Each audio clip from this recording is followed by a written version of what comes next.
ನಮಸ್ಕಾರ ಎಲ್ರಿಗೂ. ನಾನು doctor Srikanth Kulkarni.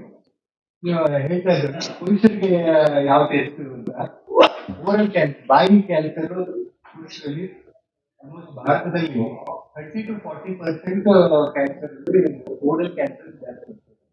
All over world ಅಲ್ಲಿ ಬರೀ 5% ಓರಲ್ ಕ್ಯಾನ್ಸರ್ ಕಾಂಟ್ರಿಬ್ಯೂಟ್ ಮಾಡಿದ್ರೆ ಭಾರತದಲ್ಲಿ 30 to 40%. ಇದಕ್ಕೆ ಏನ್ ಕಾರಣ ಅಂದ್ರೆ ಟೊಮ್ಯಾಟೊ, ತಂಬಾಕು ಸೇವನೆ ಇದೆ. ತಂಬಾಕು especially north India, north East ಆ ಕಡೆ ನಮಗೆ ಜಾಸ್ತಿ ಪೇಷಂಟ್ ಬರ್ತಾರೆ. ಈಗ ಇಲ್ಲೂ ಕೂಡ ಶುರುವಾಗಿದೆ. ತಂಬಾಕು ಸೇವನೆಯಿಂದ ಓರಲ್ ಕ್ಯಾನ್ಸರ್, ಸಿಗರೇಟ್, ತಂಬಾಕು ಇವೆರಡು ಓರಲ್ ಕ್ಯಾನ್ಸರ್.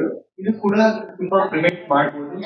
ನಾವು ಸ್ಕ್ರೀನಿಂಗ್ ಮಾಡಿದಾಗ ಓರಲ್ ಕ್ಯಾನ್ಸರ್ ಈಸಿಲಿ ಡಿಟೆಕ್ಟ್ ಮಾಡ್ಬೋದು. ಅರ್ಲಿ ಸೈನ್ಸ್ ಇರುತ್ತೆ. ಲ್ಯೂಕೋಪ್ಲೇಕಿಯಾ ಅಂತ ಬಾಯಲ್ಲಿ ಕೂಡ ಗೊತ್ತಾಗುತ್ತೆ. ಜಸ್ಟ್ ನೀವು ನಿಮ್ಮ ಡೆಂಟಲ್ ಡಾಕ್ಟರ್ ಹತ್ರ ಒನ್ಸ್ ಇನ್ ಇಯರ್ ಹೋದ್ರೆ ರುಟೀನ್ ಚೆಕಪ್ ಅಲ್ಲೇ ಇದನ್ನ ಪತ್ತೆ ಹಚ್ಚಬಹುದು. ನಮ್ಮ ಸ್ಕ್ರೀನಿಂಗ್ ಅಲ್ಲಿ ಈಸಿಯಾಗಿ ನಾವು ಇದನ್ನ ಪತ್ತೆ ಹಚ್ಚಬಹುದು.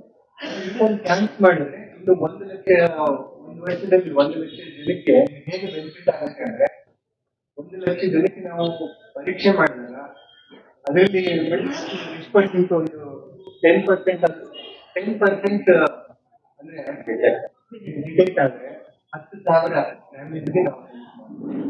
ಸೊ ಆ ತರ, ಸೊ ಅದಕ್ಕೆ ನೀವು ಸಹಕಾರ ನಮ್ಗೆ